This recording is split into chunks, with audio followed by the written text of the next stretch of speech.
Hello, everyone, and welcome to SHITE Episode 2. It's me, Andy Ogden, and joining us once again, it's Matty Edwards. Hello, Matty. Hello, Andy. We're back for more shite, mate, and I've been looking forward to this one, Andy. Not going to lie to you, mate. Been looking forward to this one a hell of a lot. It's very apt for the time of recording, isn't it, with one of our subjects going into the Hall of Fame. Yes, WrestleMania season as well, Andy, of course. It goes without saying. Season, yeah. So what we're going to look at today is the feud between Triple H and Chris Jericho from WrestleMania 18 from the Toronto Sky Dome on March 17th, 2002. Now, Matty, you've recently been on holiday to Canada. Yeah. And you were stood outside the Toronto Sky Dome. How was it? Oh, mate. I had to go, Andy. The Rogers Centre now, as everyone will know, but I just had to go. When I knew I was going to Toronto, that was the first thing I thought of. Like, 2 WrestleManias, innit? Hogan and Warrior and Hogan and Rock. 2 big-time matches, 2 big-time WrestleManias, and it was just brilliant just to be outside there, mate. And obviously, not knowing as well, obviously going to watch the ice hockey, that is in the Scotiabank Arena, I think it's called now, the old Air Canada Centre. So many pay-per-views and Raws have appeared from there. Remember the King used to call it Bizarro World, wasn't it? Bizarro World, yeah, that put the phrase, yeah. But like, Andy, honestly, the hotel I was staying in, did not know, it wasn't planned. Literally, as you walk out and next door was the old Maple Leaf Gardens, the old WWF shows from the 80s and stuff like that was literally next door, and I was so happy when I found out. So I got to visit 3 like iconic WWF venues there in one trip, so I was happy as the day is long, mate. I loved it. Is everything central there, as in terms of the arenas and? Yeah, the Scotiabank's right in the heart, and so's the Sky Dome. It's like New York. It's gridded. You know, once you get, but obviously not the numbers. It's obviously names. But once you figure it out, like we ended up walking down Yonge Street about 1 million times. That was the main one we hit every time. Yeah. But it is they are right in the thick of it, like the arena and the Sky Dome and the Maple Leaf Gardens. As I say, is literally next to a Holiday Inn hotel and a supermarket. It's crazy. So it's like just sandwiched in between. Brilliant though.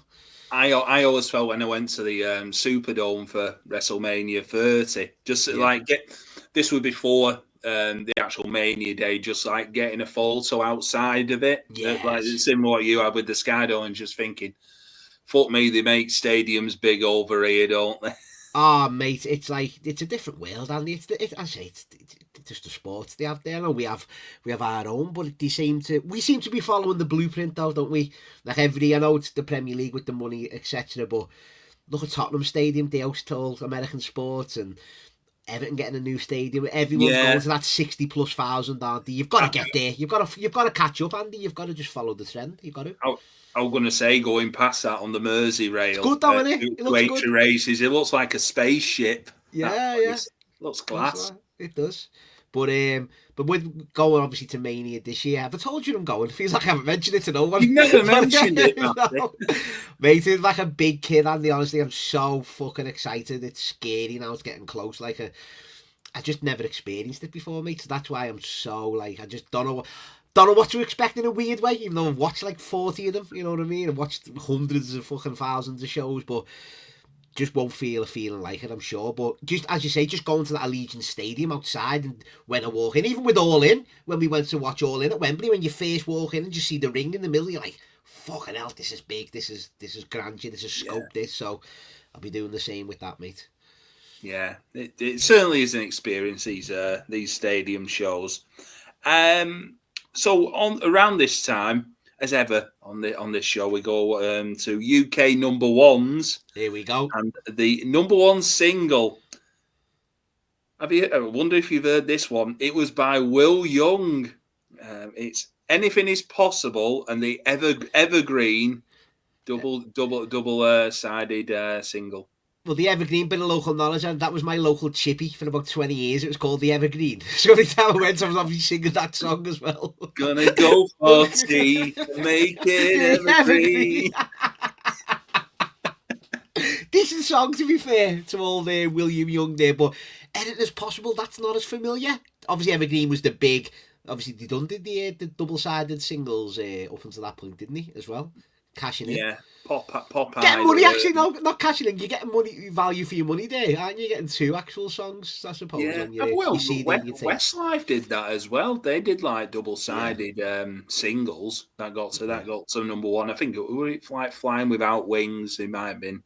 Yeah, one of the Christmas ones was double-sided. The I Had a Dream, and the other one that was Seasons in the Sun. Maybe that was a double-sided. I'm sure. Yeah, God.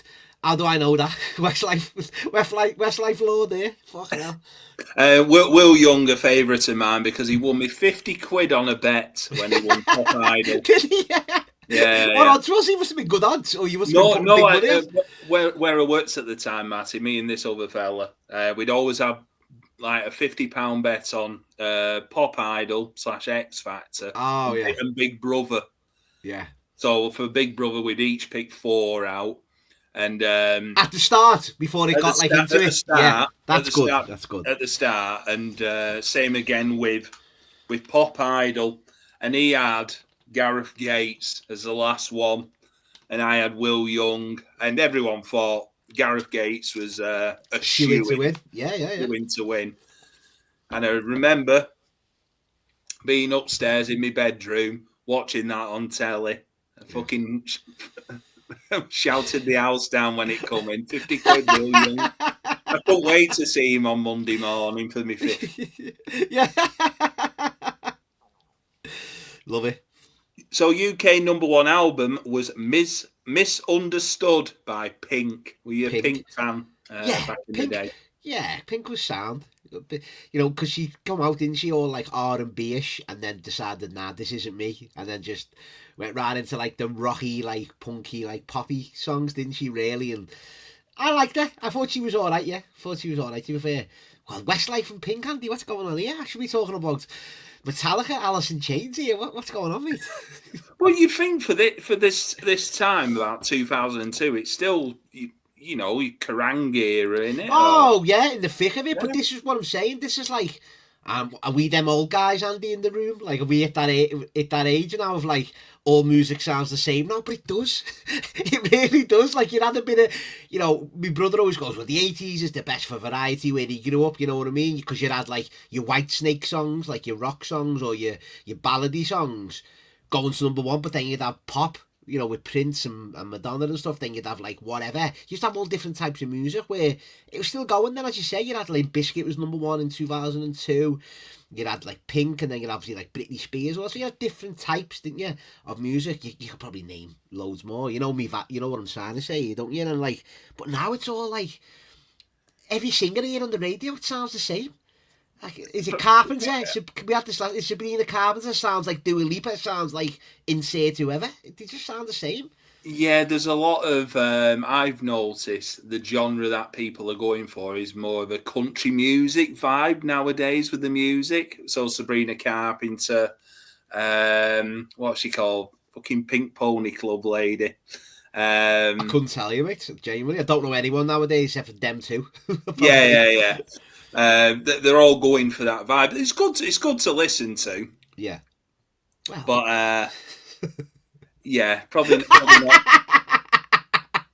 When you hear it once, yeah, but then when you hear it a million times, it's like, I know that's the point of like when we grew up. You hear, obviously the radio, you hear it that many times, it's ingrained in you.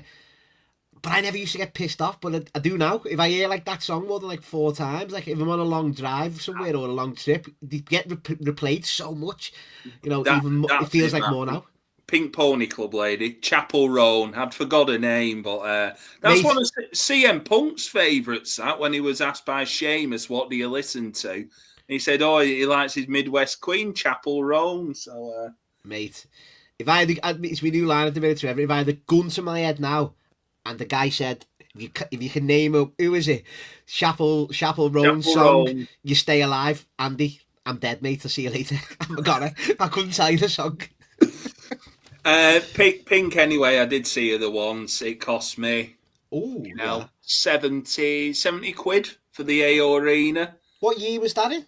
2013 April, because I remember I got dumped the same month. So Oh, mate, sorry. about 2 week after the Pink concert as well. So she rinsed you for that, mate, and then got off last. Sorry. yeah, exactly. Hey, 70 quid back then though, 12 years ago. Decent coin that for Pink. Fair play to her. Yeah, she was doing all like the acrobatic. Yeah, put a good show on, didn't she? Yeah, done Anfield a couple of times not too long ago. Yeah. Should have went. To be fair, should have went. Yeah. Talking of Anfield, I might be going to watch Dua Lipa. Oh yeah, in a couple of months. There you go. Dua Lipa, 60 quid. Can't moan at that. Hey, that's not bad, that, and I was expecting at least a one a day for her. Yeah. Yeah, good. Anywho, let's move away from the Triple singles. H, Chris Jericho. Yeah. Triple H and Chris Jericho. We're trying to avoid the subjects as much as possible. Matty.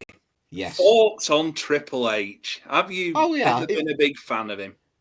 You know what? And you know, it feels like sometimes like this is the real. Not that I put an act on GRAPPL, but this is the real me, because I can talk to you and you let me talk for a bit about like Triple H, because when we mentioned Triple H with the lads, I mean, it gets shut down straight away. And you know what? This is what I always say about wrestling, and it's you like who you like. I mean, for people to say he's crap is beyond me. Triple H, like, you can say he's awful or what as a person or what you see in interviews. When it comes to wrestling, I think he's good. I've always thought he's good. People might say what because he doesn't make mistakes and he's whatever in the ring, but I've always liked him. Don't get me wrong, he can be so bad on the mic, like, and I don't even mean his Reign of Terror stuff when he's a heel. It's like when he's a babyface and he tries to be funny, and that's I can't defend it. You know, that's just terrible. Yeah, you can imagine. You can imagine he's got the book of dad jokes at Christmas. Oh, but the bad, Andy, bad though, mate. The hard is shocking. But like most of the time, Andy, like I don't mind him, and it obviously always will be. He will never, and don't get me wrong, he doesn't help himself at times in his career. But he'll always have that rod of Stephanie McMahon, and you just married the boss's daughter, and that'll never escape him, will it? So, and people can't separate that, and I get that, but yeah, I've always liked him. I don't know, I've just always thought he was a good wrestler. I don't get this that he's shit. I just don't buy that one.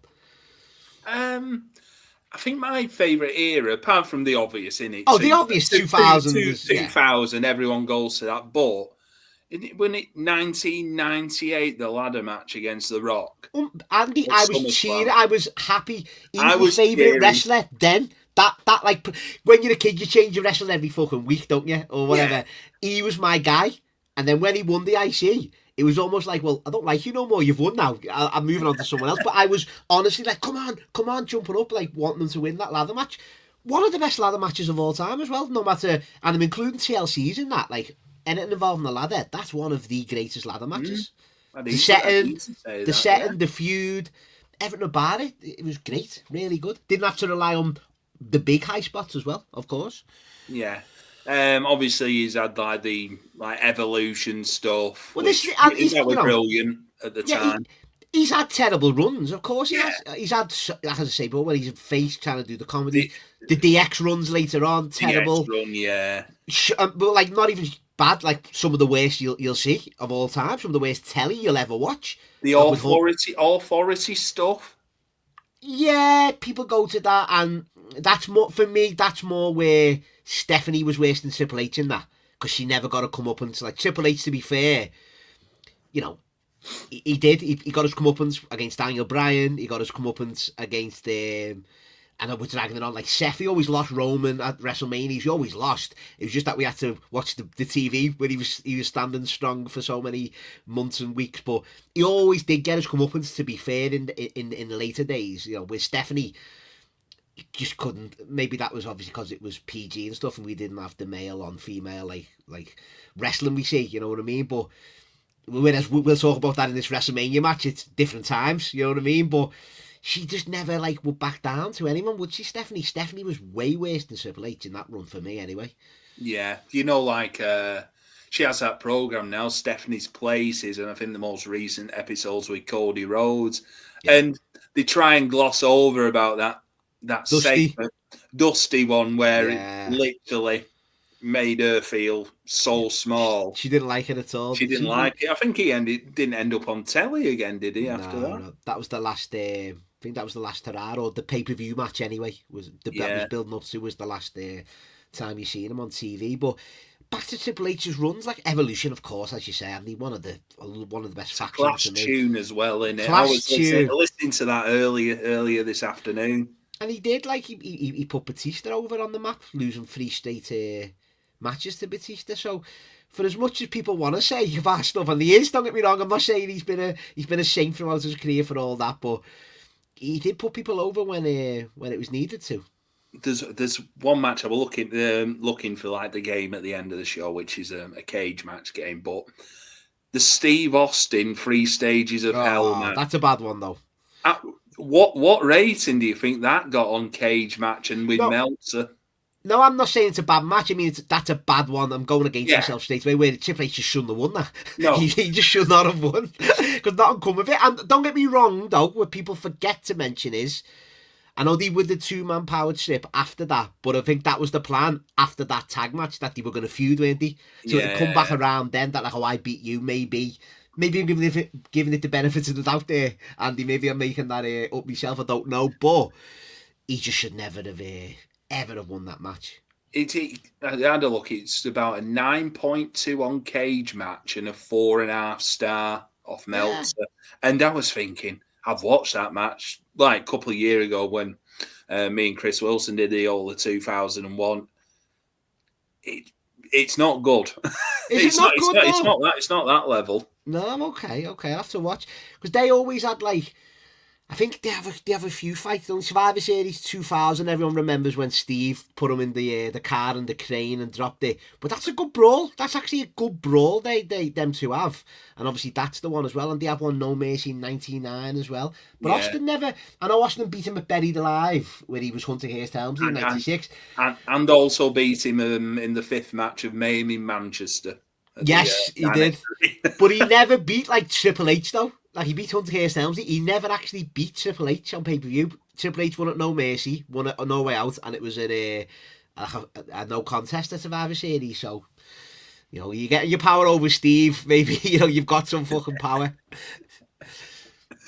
The other combatant in this feud, Chris Jericho. Now, he's probably tainted by the stuff on AEW where he can't just fuck off nowadays. But back in the day, he's one of the most entertaining acts on screen, isn't he? See, as people will be well aware now, like Jericho, for me, like, I'm not like, and I don't do it on purpose, it's just the obvious doesn't like jump out to me. Like, everyone would say, oh yeah, like Gareth's a big fan of WCW, like we've done a podcast on that, like the Man of 1,004 olds, is it, and stuff like that. But I like Jericho in like 03, Andy. I'm just mad like that. I like him after this run where he's the champion, and he's just that like mid-carder for a bit, and then working his way up a mid-card. I love that run where he had like the pink like jacket and pink like pants. I love that era of Chris Jericho. I don't know why. It's just always, he was probably one of my favourite wrestlers at that time. I just liked him around that time. The one with I always think the feud with Shawn Michaels in it. Oh, that's great. Yeah, that is great. Yeah. That is. But that was at a time where, like, in going into them like lean years, we say, like, I know Benno, and I always say it every month or every show we do these, that, like, they say it's been crap for 20 years, WWE. It wasn't. There's been good bits. But yeah, it wasn't. But like, it was leaning into one in that 09. That was one of the worst years. But like, that was at the tail end of like 08, winning most of 08, and that stood out more than anything really. And that was a great feud, really good feud. But he's had other moments as well, Andy, of course. But he's not one that I've always been massive on. You know what I mean? I've had me moments with him, but I've never like throughout going, oh yeah, Chris Jericho. But he's just the longevity. You can't deny that though with him. To be fair to him. Yeah. Anywho, let's get into this story, which starts at No Way Out 2002, which is a match between Kurt Angle and Triple H with the special guest referee, Stephanie McMahon. Now, the storyline before this had been set up where Stephanie had said to Triple H, I'm pregnant. Oh, Andy, I mean, I'm telling you, that I love all that, though. I mean, I absolutely adore that. Like, that was one of the best fucking... Love it. That Raw. Yeah, so she said, "Oh, I'm pregnant and I want to renew our Wedding vows." vows, yeah. And they Yeah. found out it was a bloody like the doctor Was an actor.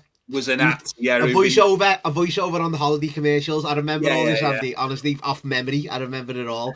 And Linda McMahon phoned Triple H up on the wedding night, didn't she? And said, "I've sent a video in the post." Arn Anderson. I remember, honestly, I've watched this. I Yeah. just remember it. Arn Anderson comes in with like a FedEx of the video, gives him it, and he watches it just before the main event segment.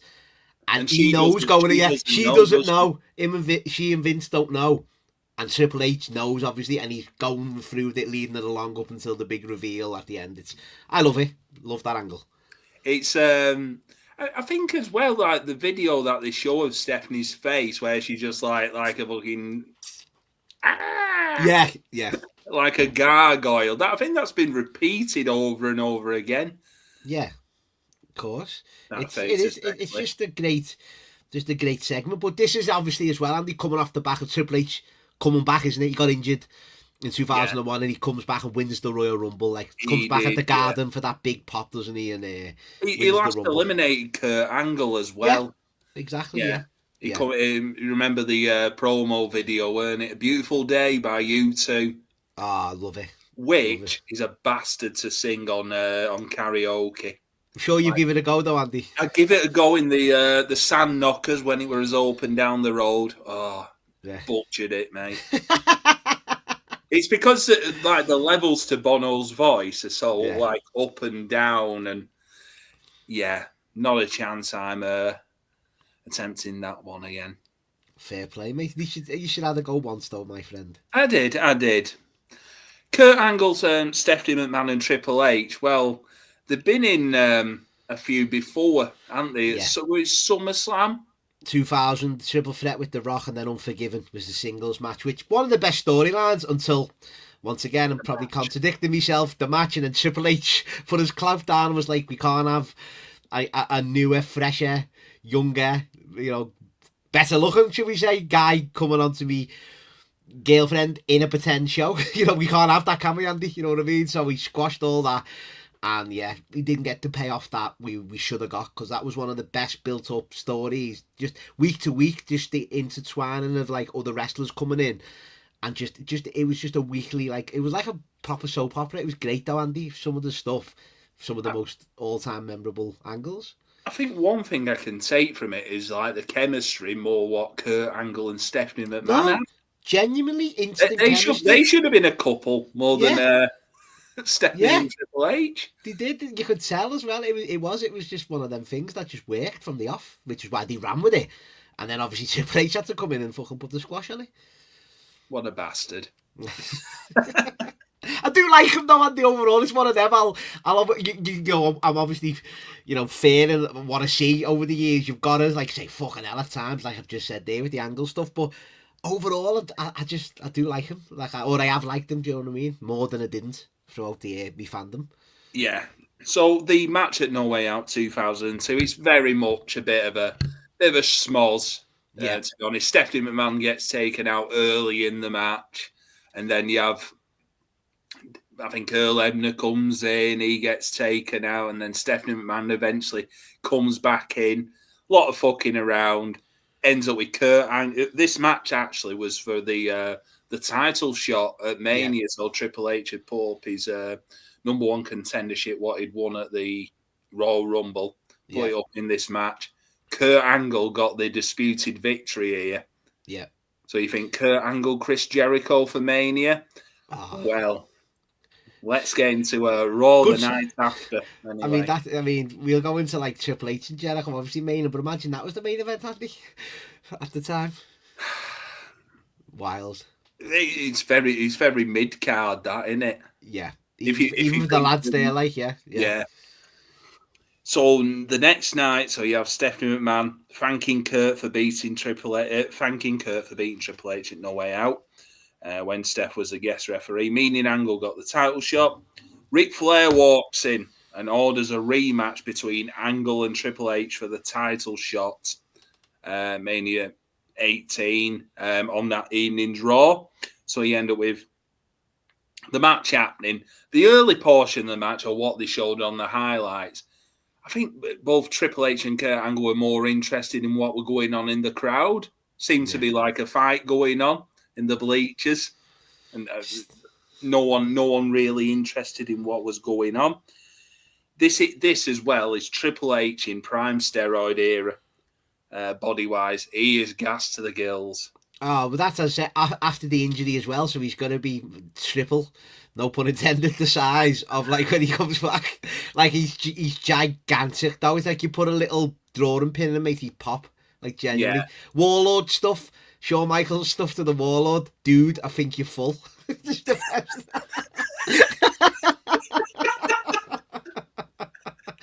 It's the best shout of all time though. Well, it's similar as well to nowadays. Randy Orton, you'd say, who's right back to the. It's like he can't move though when he's walking to the ring. He had a slow fucking entrance when he was skinny, so I'm not gonna now it's even slower. Well, you've got to have about 8 plays of that entrance music, haven't you? But at least he worked the crowd in singing to it, so he can take his time now. He's fucking made up with that. No wonder he's happy. Fucking love Randall that. So you have Triple H with the electric chair off the top for 2, a belly-to-belly by Kurt on the outside. Kurt Angle clocks Triple H with the belt, but Triple H kicks out as ever. I'm not putting you over, brother. See, that's where I feel I'll have to stick up for him sometimes, Andy. But just if that was anyone else, if that was if that was Austin, or if that was like Cena, it'd be like, it's the babyface kicking out because it's Triple H, because we know it's like everyone just piles on him too much. You know what I mean? It's just funny. It's hilarious. Hey, the HHH doesn't stand for Hunter Hearst Helmsley. It stands for Hollywood Hulk Helmsley. You have the match goes on, and eventually Triple H pedigrees Angle 1, 2, 3 to go to WrestleMania. Yes. I'd say that from the highlights of what we saw, chemistry is excellent between these two. Yeah, I mean, it's one of them. They only had a few matches, didn't they, on pay-per-view? But obviously the Unforgiven one's a bit tired because we all knew it should have been a different winner and it should have been a different scenario heading out to that. But even Royal Rumble 2001, we done a podcast with Hamflet on that one, and no, it wasn't Hamflet. I don't think turned up for that one. Sorry, it was Liam. It was Liam, yeah. And maybe 2001 Fed Odyssey members mixed up there. I should be ashamed of myself. Liam was on for that, and I was big on that Angle and Triple H match at Royal Rumble 2001. It was a match that I always had down as like, oh, it's a bit long, it's a bit this. Watched it back with an older head, mate. Fucking liked it a lot. So yeah, the chemistry, I mean, 2 pros there, Andy. You're not gonna have a terrible match, are you? You know what I mean?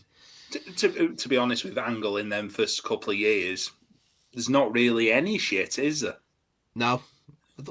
This is it, Andy. I don't think he's ever had a shit one as a kid. But as he had a 5-star, we're going to dig that one up again. No, he's had a few. Yeah, of course he has. Yeah. So moving on, we have Steph, who is unhappy with Flair.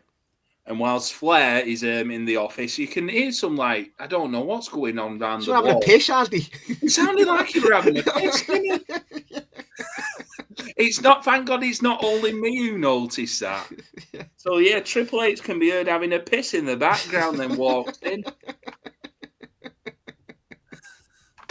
And this is all, as you say, this is all coming off the heels of, without jumping too far ahead, of that angle where Triple H jilted Stephanie at the altar and they're going through a divorce now in storyline. So this is where, like, we get to it, Andy.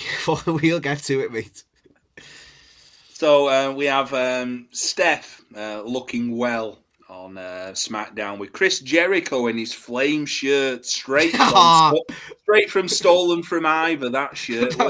Straight from Quiggins, if anyone from Liverpool's fucking listening to this. Proper Quiggins new metal 2002 stuff, this, mate. Jericho apologises to Steph for calling her a filthy, disgusting trash bag hoe. He blames the fans for making him do it. Jericho says he admires Steph. What I don't understand here, and and I think it's like Jericho sort of wants Steph's help, is this is the same bloke who had beaten The Rock and Steve Austin in the same night with no one's help. Well, you say that, and Well, yeah.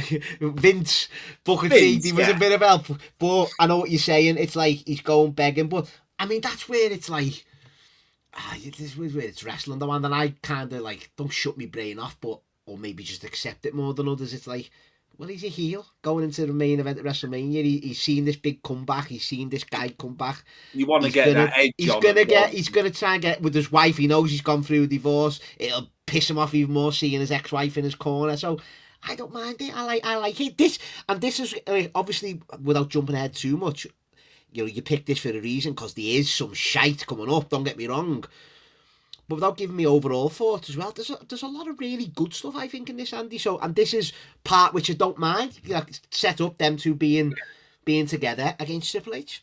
More than okay with this. Jericho as well calls himself the living legend, which a certain Larry Zbyszko wasn't happy about. Sued him, didn't he? Or tried to sue him? Tried to sue him, yeah. Yeah. I think Jericho should have tried to sue the other way for Larry Zbyszko trying to imitate a wrestler, because he was shit. And also as a commentator as well, terrible. So yeah, Steph wants to become Jericho's business partner to stop Triple H from winning, and Jericho accepts. Later on in the show, Triple H has no issue dealing with both Jericho and Steph, and it's like a pull-apart brawl thing. Yeah. A lot of the pull-aparts up until like the week or two from Mania, it's definitely Triple H on top. Yeah, of course. Moving on, we have Jericho arriving in a limo with Steph.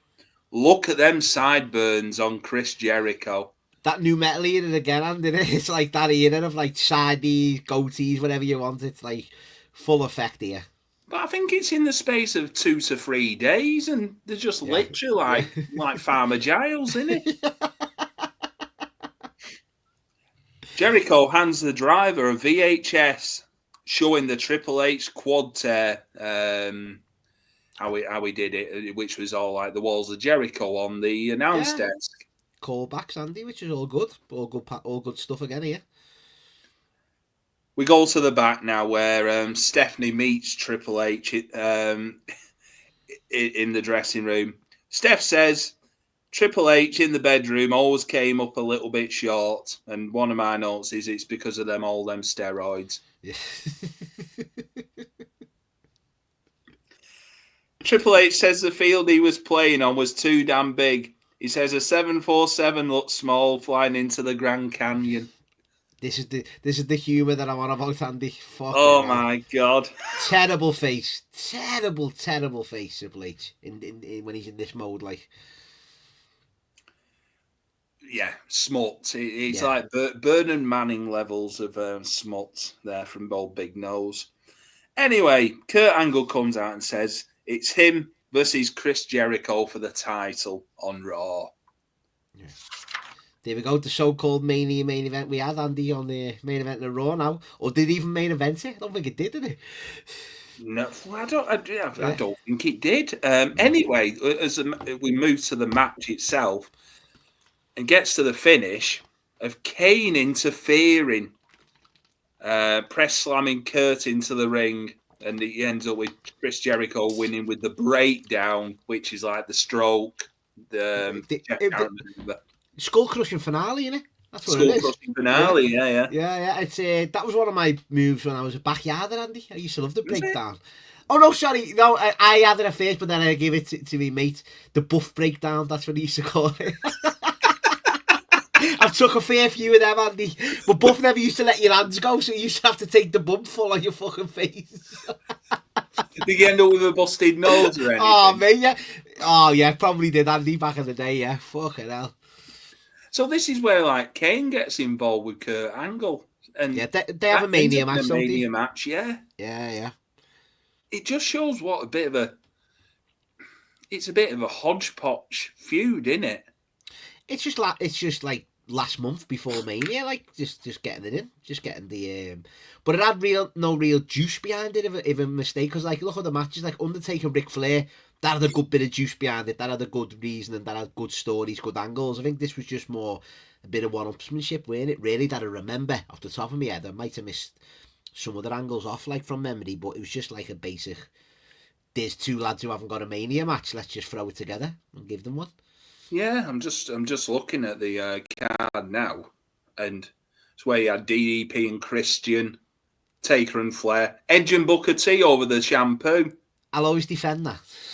Because I'll always say, Andy, like, if someone you don't really get on with, if you think you've got a big deal and you're in for some coin, and someone you don't like slides in and takes it off you, you would be fuming, don't you? Yeah, That's what I always say, you'd fucking fume. It's mad like Booker T was in a match like that getting beat. WrestleMania 18, and when he headlined in the year after. Well, against Triple H. Against Triple H, and one of his famous burials, weren't it?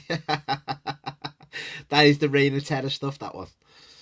Yeah, so, you had them matches. Steve Austin, Scott Hall. See, look at that. I mean, Austin got offered the Hogan match, didn't he, first, but he turned it down. He didn't want to work with him.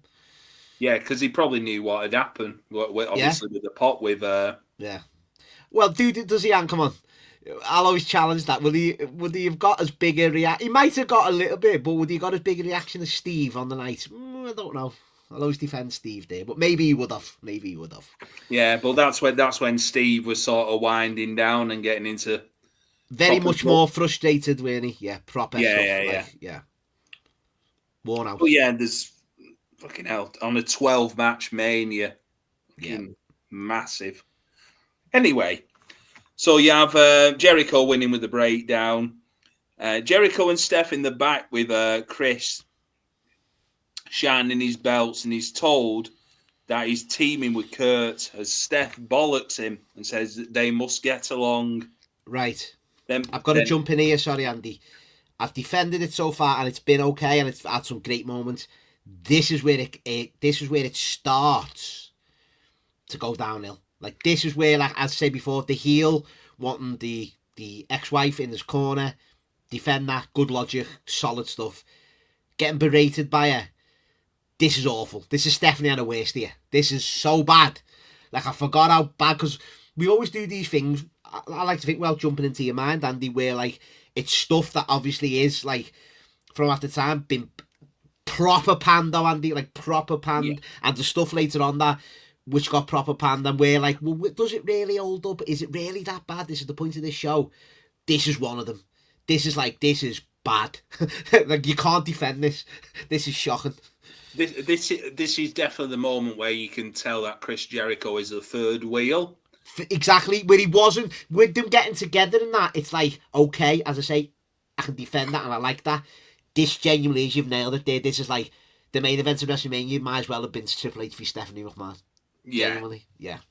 So you got Charles and Camilla, Triple H and Stephanie, and Diana, fucking Jericho on the outside. It's soon to become fourth wheel later on in this storyline. Literally, something with four legs. And so Jericho then gets bollocked for getting the wrong hand lotion. That's crucial to a payoff later on, Andy. It is. Forgot all about this. Like, this is a part where, because obviously I don't want to give... Everyone knows what we're on about with teasing later on with the four legs, but I don't want to mention it until you do, but that's rightfully what everyone remembers. Didn't remember this portion with the hand lotion and the payoff. Did not remember this at all. It's very much slapstick humour. Yeah, straight from the Vince McMahon joke playbook. Yeah, like, definitely.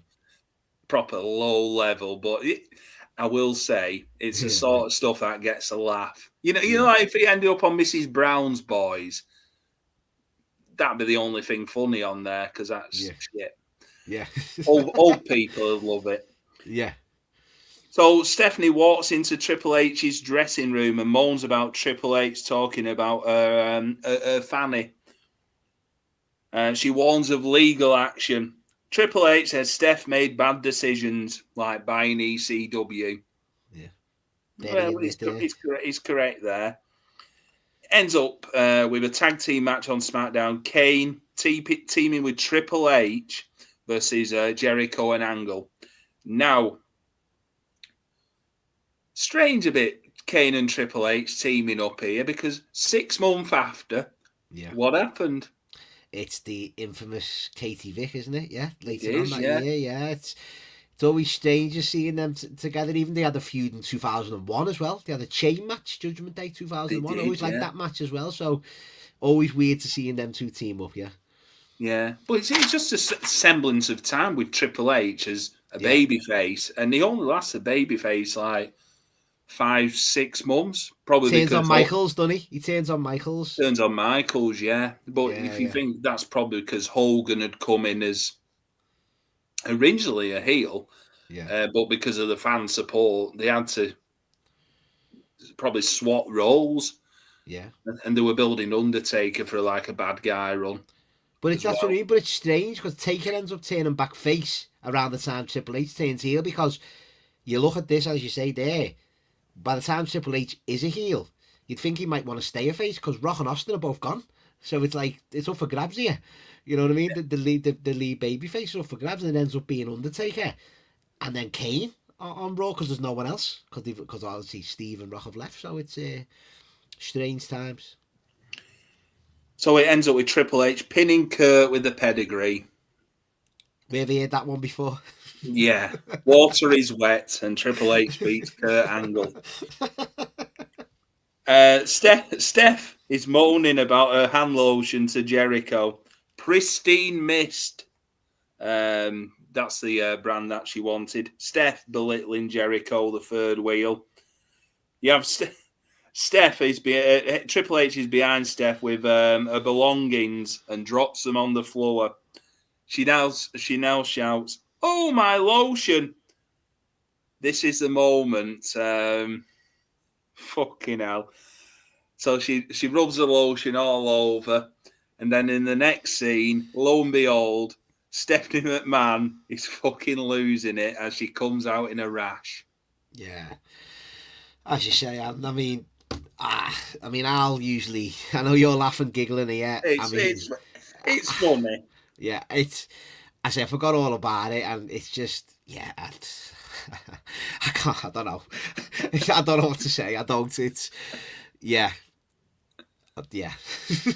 carry on, mate. You carry on. It's the first time Matty's been lost for words. Ah, mate, it is. It's, as I say, it's mainly because I just forgot all about it.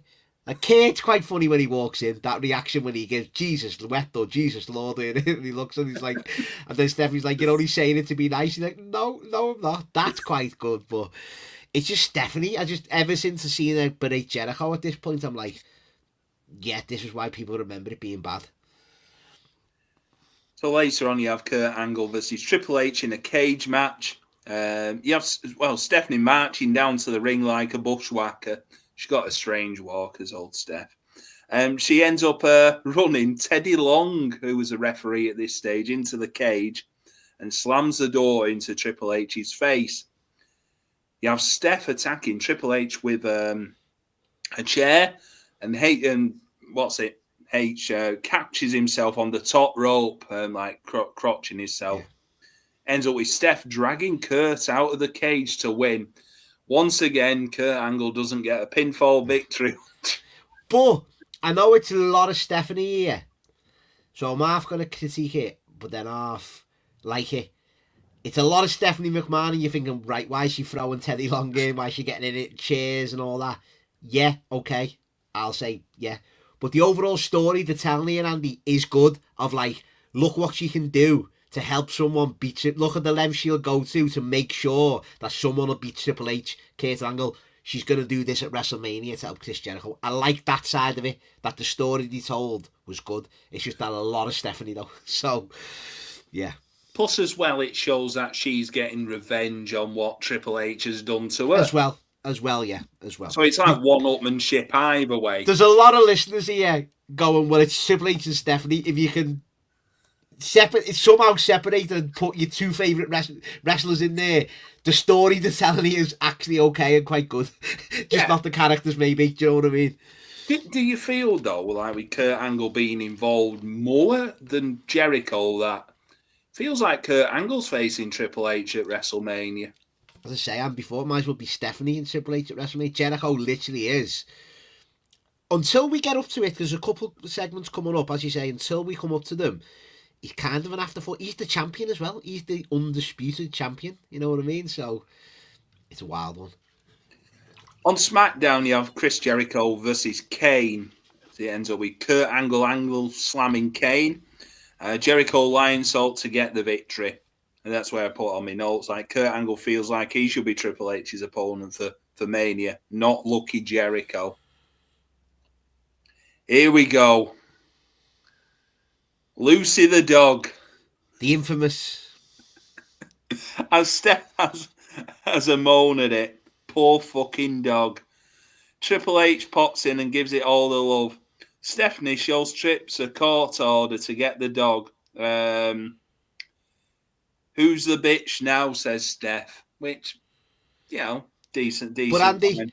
Stephanie at this point berating you with that squeaky fucking voice. I'd rather listen to Lucy barking her head off, crying her head off, and shitting all over the place than that voice at that time. That's what I'd rather. What I found funny here was while she was having a fucking moan at Triple H, was the fucking dog was snoring. Yeah. Lovely dog, though. Lovely dog, Andy, and it's beautiful. Chris Jericho's checkerboard pants. Discuss. Chef pants. I mean, they're fucking awful, aren't they? Now, like, them pants are fucking terrible. I've never stooped to them levels. I think the most ghastly colour I had at pants or chinos was like a burgundy red colour. Win them last week, was you, Andy? No. I weren't them last week. Bloody hell, that was when I was about 3 or 4 stone lighter, and I could fit into chinos. At 32 waist. Now I need a bit of elastication in mine off of course. Off Timu, mate. You didn't have any checkerboard pants, did you? No, and the most I ever stretched to there in like new metal era or whatever we're calling this era, like, is maybe combat, combat I was doing. Never done the chain though, Andy. Never done the chain on the combats, but definitely combats at the time. But no, not chef pants, mate.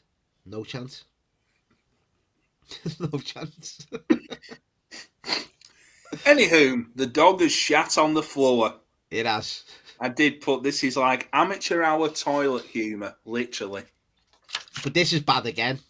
Who's got to clean the shit up? Chris Jericho. It's not going to be Stephanie, is it? Your undisputed WWE champion. Now this is where I can't defend it, because this is where I'm like a fucking, what are they called? One of them machines in like the offices that go with the silver ball on, where it goes like that. I know, yeah. That's like my fucking mind, because I'm defending it 1 minute, but then it'll switch to a scene like this, and it's like, can you imagine, like, I don't know, insert heel Roman Reigns? Can you imagine Triple H himself? You know what I mean? Can you imagine any other heel champion wiping dog shit? It wouldn't happen, would it? Well, I suppose he weren't the champion at the time, but when we did Roman Reigns with the dog food, no, I know, but it's the lowest level he stooped to, weren't it? But going into a WrestleMania main event and as your champion, who else would do this? Like, why are we doing it? You know, it makes him look bad. It is, isn't it? Couldn't imagine it now, could you? Like, no. Fucking Gunter being involved with dogs. Yeah, no chance. No chance. Anyway, Chris Jericho, the champion, walking a dog.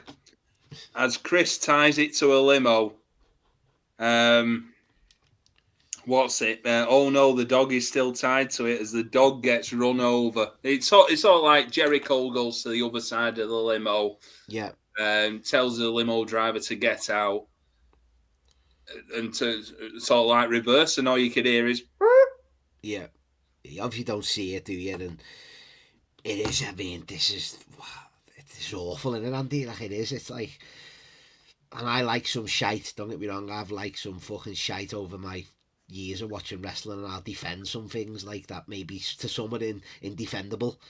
I can't defend this. This is shocking. This is the lowest.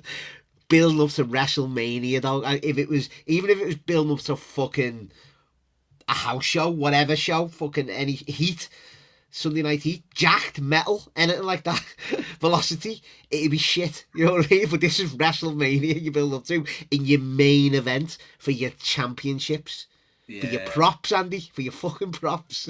We're doing this. Fuck me. Ends up with Triple H coming out at the end, sort of rescuing the dog. You don't see the dog. No, of course. Yeah. But he's like, come on, Lucy. Is he a Croat, Triple H? I think he is, yeah.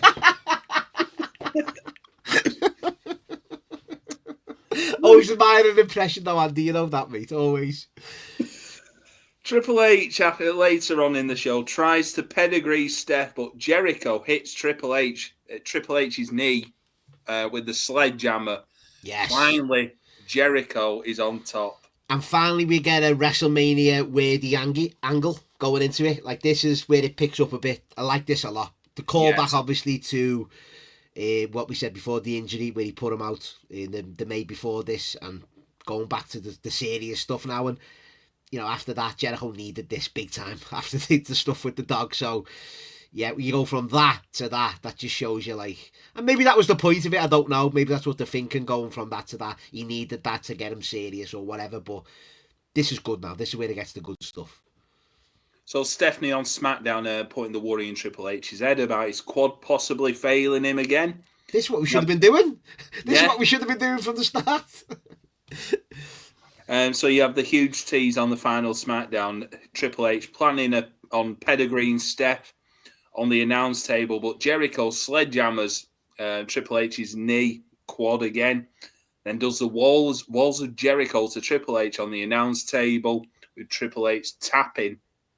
Andy, this was not even good. This was amazing. Like, this was fucking brilliant, this. And this is what, like, I'll forget Lucy. I can't forget Jericho fucking getting berated by Stephanie, though. That'll haunt me forever. But I will put it to the back of my mind, because this was fucking brilliant. Like, this is what we needed. This is Jericho looking good. This Triple H looking vulnerable, but playing into the real life story. Getting the same visual we had with the Jericho on the walls of Jericho on the announce table. This was fucking... I've got it. Got the goosebumps, Andy. There, my ears are standing up. This was fucking brilliant, mate. One of the best. Really fucking good stuff. Proper 360, weren't it? What they've done. It's like, we've got to get him some heat at last, and that's the easiest thing to go down, to be honest. Yeah. But as well with that, the threatening to pedigree Steph, it's very similar to, this year's WrestleMania build-up. Obviously, it's not happening now with Randy Orton ready to kick Kevin Owens' head. It's just simple like but effective. Over. Yeah, over. Gutted about that, Andy, by the way. Was wanting to see that match, wanting to see the punt and being there for the reaction and stuff. So, and you know what? That was probably, for me, one of the top 3 best built matches on. It was. On Mania 41. Yeah. But alas, it's not happening. And you're getting Aleister Black's return. Do you reckon not Nick Aldis, Andy? I want Nick in there, me myself, after taking that RKO.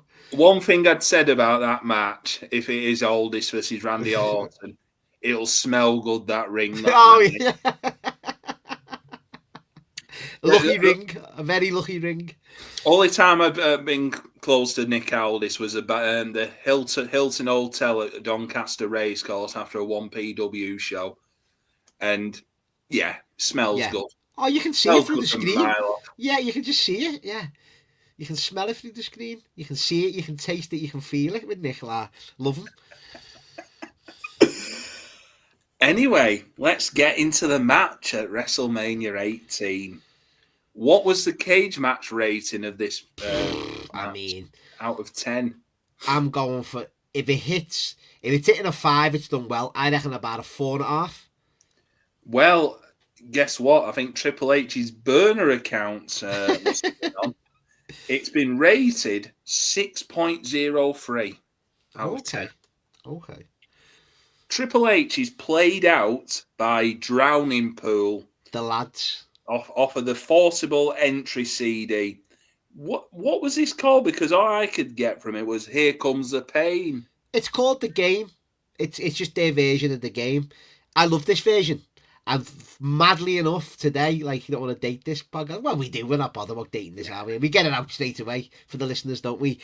We're messaging back and forth with Hamlet this morning, WrestleMania themes, and I just put this one. I put Drowning Pool Tear Away from WrestleMania 18. Love that song, did you? Anyone else but me? Yeah.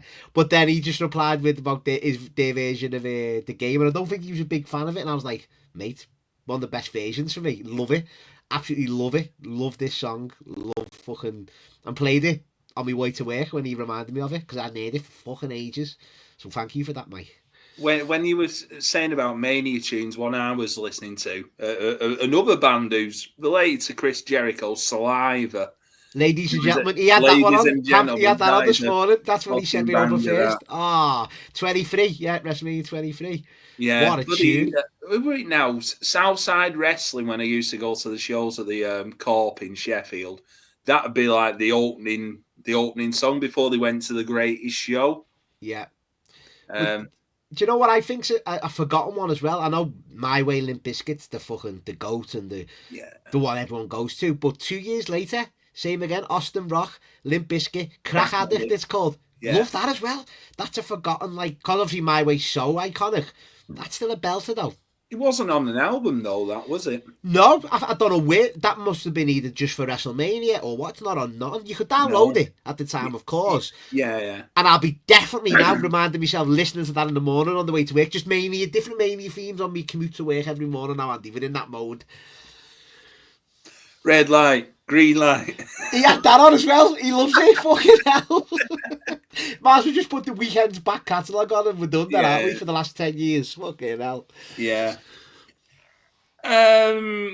So yeah, Drowning Pool playing him out. When he gets to the ring, Triple H, he does a point like, I bet he's never heard of Drowning Pool, even owned a Drowning Pool CD in his life, has he? Old age. Not Motorhead, is he? That's not Motorhead.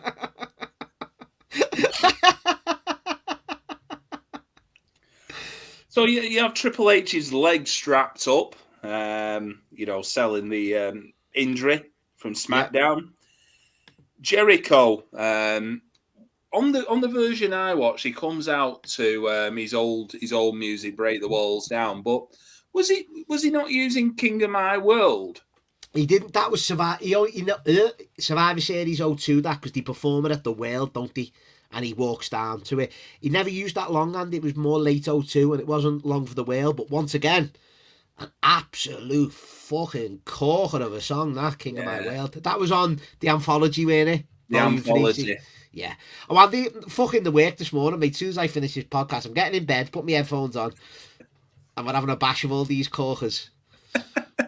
Anthology as well. One of the best collection of music. But you know why that was so good, Andy? Because it was at that age as well. We'd lived through like Volume 4, Volume 5, and then we were waiting. It felt like, obviously, time, we always say, it felt like it was only 2 years or a year, but it felt like an eternity before we got it, and it was built up. You know, I remember that coming out first. They used to build it up. You'll know more than me about this. Your memory's well better than mine. Do you remember the show Alex Shane used to have on TalkSport? Yeah. I should know about that because I do a podcast about it. Well, but Dean's Dream theme, I don't know what it was. Dean Ayash. Dean Ayash, yeah. So he'd play a song every week off the upcoming album, and that's how I was like, fucking hell, they're bringing this free CDs out. I was starved, Andy, because I used to get downloaded versions, like with crowds in, you know what I mean, or commentary in. I'm gonna get 3 CDs worth of the best songs of all time and a new CD of wrestling songs. It was the greatest thing ever. Bought it the day it come out. Unbelievable stuff, that anthology.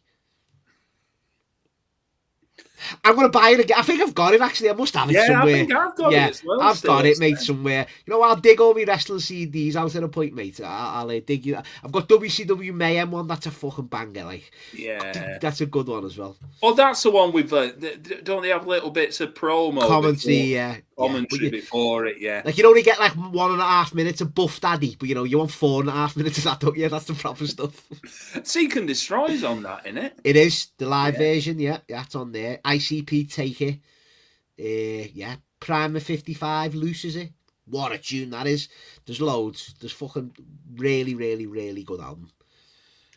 So Jericho, moving on to this match, comes out with Stephanie McMahon in tow. Yeah, early doors, Jericho gets launched off the top into the crowd and suplex back over the guardrail. You have back in the ring, Triple H starts working on Jericho's leg. You have a figure 4 leg lock, but Stephanie digs the nails into Triple H's eyes, which he totally no-sells, and it ends up with Jericho running into Steph by accident. So he's already been made to look a fool. Yes, standard behaviour, Andy. We're in the main event now. So Stephanie distraction as Jericho missile drops Triple H. You have a figure 4 on the post by Jericho. Triple H messes up a spine buster as Jericho runs face first into the middle turnbuckle. That's probably one of the only botches in this match. But H finally connects with a spine buster. You do have Triple H whipped over the top rope. And then gets back dropped through the announce table. He always loved that spot, and to be fair, it's always a bit of a risky one to take that, isn't it? Like I always think if you undershoot it or you're hitting your back on like the bit on the leg kind of thing to go through, it's always a bit of a dangerous one to take. That, to be fair to him, you'd rather go back first, and if you over rotate, you could go like fucking fell on his fucking ass first. Tailbone, you coccyx. Yeah. So Triple H DDTs Jericho on a chair for 2. Triple H finally pedigrees Stephanie McMahon to a mild pop. Yeah. It weren't a big reaction, this. It was just like, all right, he's done it. Yeah. You'd expect a lot more, wouldn't you? He turns around. Yeah. He turns around, though, gets clocked with a chair. 1, 2. No, he kicks out. About a minute later, pedigree, 1, 2, 3. Triple H wins the title.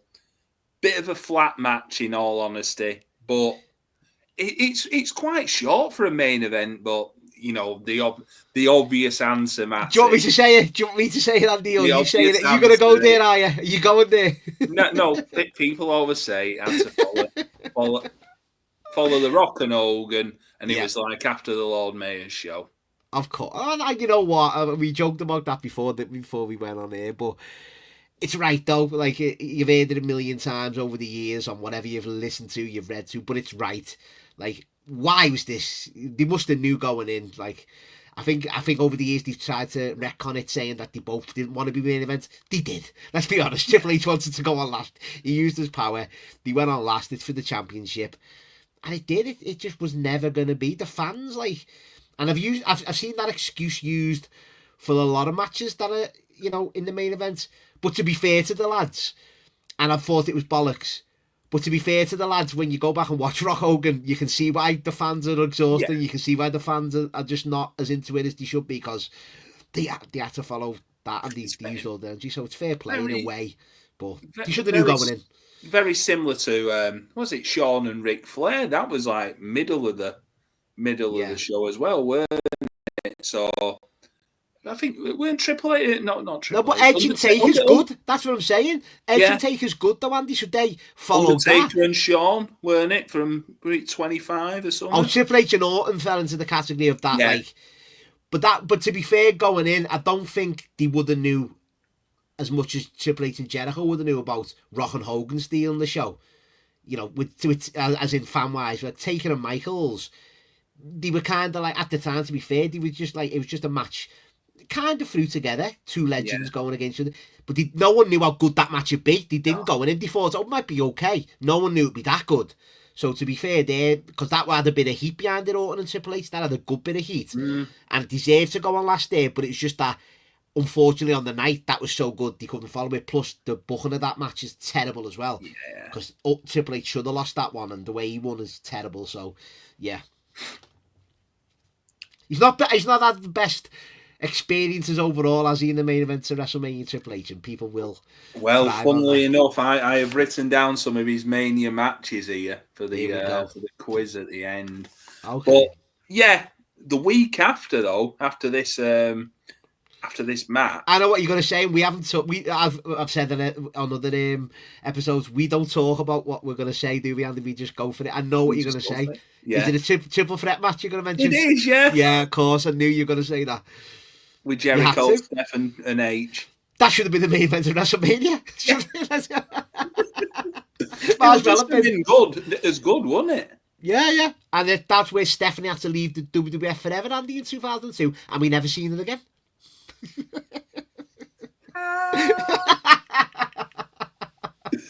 You know what? She must have returned not long after that. GM on SmackDown, weren't it? GM on SmackDown, weren't it? Yeah, about July, August, maybe. Yeah. Aye. Celebrate. No, that's the terrible one. That's the new one. The best one she had this time was "I'm all grown up now," and a little Kim in it. Proper good stuff. That one's terrible. That later one, shocking. When that tune comes on, it's like, oh no. But anyway, in conclusion, Matty, this overall feud angle, they do go on to do Hell in a Cell at Judgment Day. That's the kind of better match in it. Much better. That's the one that's in that the one that sends Tim White on the drink. Yes, the shoulder goes, doesn't it? Yeah, proper retires him. Yeah, I have to watch that match back again, Andy. That'd be a good one to watch back. Yeah. So yeah, overall, Matty, it's tough, Andy, because is this the dreaded question, Andy? Shite or no shite? Yeah, it's one of them, mate. It pains me after such a great. Really, I can't stress enough how really fucking good that last angle is on SmackDown. But I can't, just off the basis of that, ignore the absolute shite though, Andy. So I'm just going to say it's shite. Just though. Because that last angle was brilliant. I like the story they told in the cage match of look at what Stephanie can do going into WrestleMania. I like the stuff before it, but that doesn't count with the wedding stuff. But you just can't get over Lucy. You just can't get over the lotion stuff, the payoff and stuff like that. And some of the fucking shit humour going into it. And the fact of Jericho is degraded and he's a third wheel.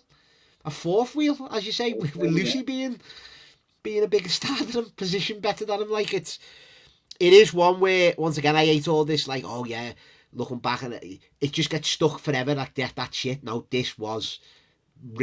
These segments that you're watching back are really are probably worse now as well. It's terrible.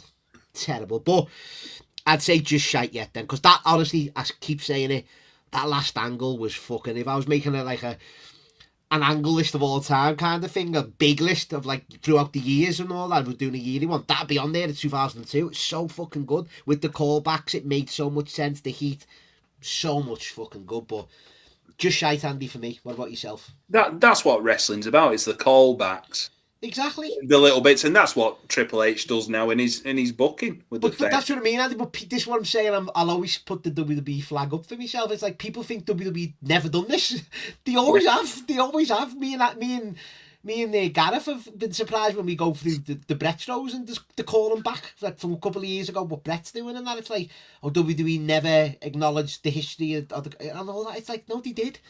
You just choose not to think they did. You know what I mean? Yeah. My thoughts. You know what? I had a good time watching some of the angles set up to this. As you mentioned, the one with the sledgehammer at the end, where they had to do a 360 to get some heat on Jericho at last, where he just played like the lackey to Steph. I'm a sucker for the shit jokes. You know, like the hand lotion and the stuff with the dog. This could be a first here, Andy. This could be a first, and I like it where you're going here. This could be a first on our shows. Yeah, I'm a sucker for that.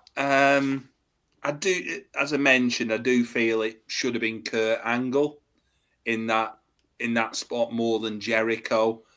The match itself, it's a damn squib. Yeah, it's a tough one. I think it's because everyone's memory is the match that brings it down, and the stuff with the dog. But I'm probably teetering on the shite. Oh, okay. I thought you were going to have a face where I'd say something But, shite but and you it's said it only wasn't. just. It's Yeah, only that's just. what I mean. Yeah, yeah. You liked a lot more than me, but I'm just going on the basis that go-home angle of how amazing I thought that was. But yeah, you like more than me, so fair play, Andy. I like that, mate. I love it. Yeah, that's where that's wrestling, in it. Of course. Everything's built on angles. Of course, that's why they're the greatest. That's why, but it's the chicken or the egg with the angles and the matches in it. You know what I mean? Yeah. But I'd always say angles come first because you have to build to that first match. But then the match could have been, I don't know, but I'm always an angles guy, as you know. But you know, you can't have Sometimes one without the other. the matches, mate, are just like an added bonus. If you get it, great, looking wonderful. Yeah. And I'll hug and say, yeah, let's do it again. But yeah. Anyway, let's get into the Triple H Mania matches cage match game. So what we're going to do here, I'm going to go through. I've got 8 here. I want to go higher or lower. Okay. So first off, I'm going to go versus Sting on the 29th of March 2015. What did this get rated? No, that was buzzed off the night. That is literally an at the time match. That one. That's on the night. Everyone. I don't care who you was. You hated Triple H. You got off your feet that match with the run-ins and everything. That was a good time, that match. So I reckon that holds up. I reckon that's about maybe a 7 to 8, maybe 7.5. 6.2. Okay. Maybe I was overestimating that one. Higher or lower? Brock Lesnar from April 2013. That's close either way. That gut instinct says lower. Correct. 6.18. So only a shade lower. It's not one of his best matches, is it? No. That one. After that, 28th of March 2010 versus Sheamus. I mean, that's just a non-existent match, really. So maybe people might be a bit less harsh on it because it's not in the main event and it's not a big time one. Sheamus has been going like 15, 16 years. Yeah. You know what? That should be lower. But I reckon people would be more fond of that because it was a mid-card match. I reckon it was just higher. Lower. 6.08 out of 10, that one. So they're all very similar around that mark. 2005 April versus Batista. That's got to be higher. I like that match a lot. I think that's really good. Higher. Yeah, you're correct. 6.24. So it's only just higher than the other 3. Yeah. That's one of his better ones. He put without a gimmick as well. Without a gimmick match. It's just straight up one-on-one. I like that match. What about the other Batista match from April 7, 2019? That's still going on today. The nose pierce. It's got to be lower. It's got to be. 5.94, so lower. Yeah.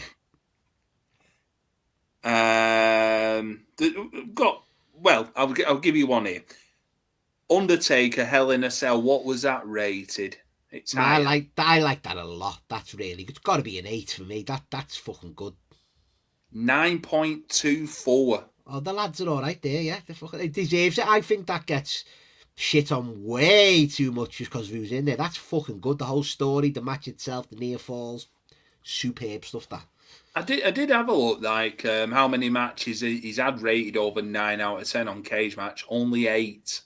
Triple H is this, yeah, obviously, yeah. Yeah, Triple H is had rated. He's not had a 5-star match. Yeah, well, okay.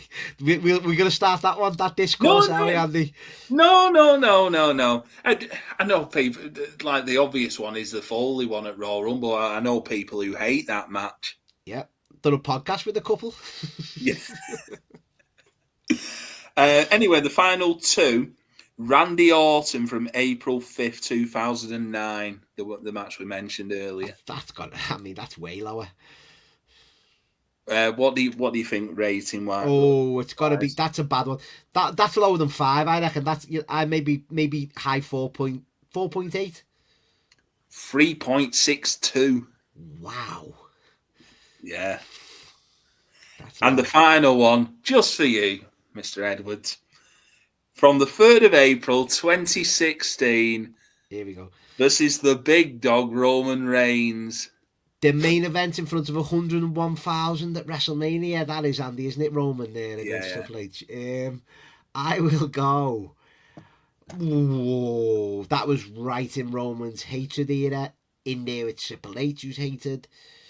But is it lower than... I don't remember it being...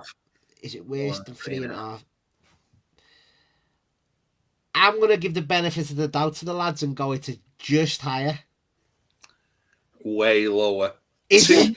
2.58. Fucking hell. Triple H's fault. I knew you'd say that, mate. I'm not defending him now. I'm not defending him no more. He's probably had bigger stinkers than that, like Mania 15 and like the ones against Kane and the Warrior one. That I think that's probably around that marker as well. Yeah. Of course, yeah. I mean, he hasn't had the greatest experiences at WrestleMania, has he really, Triple H? Like, the best one's probably the Benoit HBK, the Taker Hell. Yeah, that's his highest rated match, that triple threat. 20. Do like the Batista one at 21. Do like... The Ronda tag. The Ronda tag's good. The Cena one at 22 is good. Brian, saying that actually, we've listed 5, 6, or 7 of them. We've had about 21, Annie, so it's like it's getting the averages. We'd have to write them all down, but we've had some corkers, to be fair, there. Brian and, as I say, Taker Hell in a Cell. The first Taker one, the old bad one. Taker 17 is actually all right. That's on. I'll tell you what, that's lesser rated than I think the other two. Is it? Yeah. No, I was like that one, 17. The 27 one, it's a mixed bag for me. I like the story they tell after it where he's got to get carted out, taking he won, but there's a near fall in it when Triple H tombstones Undertaker and puts his tongue out, and you think that's the streak done. You think it's over. So yeah, mixed bag Triple H, but the lows are low though, aren't they? Like the later run with, like I say, the Roman match went on too long, the Seth match, the Batista match, but yeah, there's a career, Triple H, Andy, a career that's like will always just be so controversial and so everyone will have an opinion on it, and you know what? I suppose that's his mark really. As he goes, as you say, into the Hall of Fame this year, Andy. Yeah, you'll be seeing him getting presented with his won't you? I mean, that speech. I mean, if everyone thinks them 20-minute promos at the beginning of Raw was sort of imagine the speech, mate, about an hour. Fucking hell! I mean, me and Jeff were there for Mr. T's bloody Hall of Fame speech, so, and I think Jeff fell asleep during that one. Anywho, that's the end of this episode. Matty, thanks for joining us again. You don't have to thank me, mate. You don't have to thank me at all. Any plugs, mate? I'm no good at this, Andy, these plugs, but yeah, you can obviously listeners by now of the show, or if we get any new listeners, obviously a part of GRAPPL there, and we've got our Patreon where we do our weekly shows, Andy. We have weekend show, we have retro shows, we have me and Gareth doing a show about Bret the Hitman Hart, which is titled Bretro, where we dive into some of Bret Hart's best known matches, and then some matches you might have forgot about or not know about at all. So we do a show about Bret every month, which we're proud of. We've got a million other things. JP doing his news dumps. We've got loads of stuff going on over at GRAPPL, and you can find us at patreon.com/GRAPPL there, and we're on YouTube as well at youtube.com/@GRAPPL. Which he's learning. I'm learning well. So there's always content weekly going over there with me and the lads. So it's I hope that was a better job than I've ever done on any of these shows that I've been on today. Shill that. So yeah, that's where you can find us and myself. Great shill in there, Matty. As ever, you can follow this podcast at GCP Podcast 1 on X. Follow me at Oggy Part 3. Go back and listen to our live show reviews, and also I think we're in the third series of Shite/Muck, and also listen back to we've got plenty of old British wrestling stuff going on currently. We've got episode 4 of Working a Reslow coming up with myself and Kieran. You can also go and listen to myself and Kieran on Nothing Can Like It, chronicling the FWA's journey through TV. But as ever, Matty, thanks very much for your time. Oh, of course, mate. Can't wait for the next one already, Andy. Yeah, we will see you next time for episode 3 of Shite. Thank you very much, and goodbye.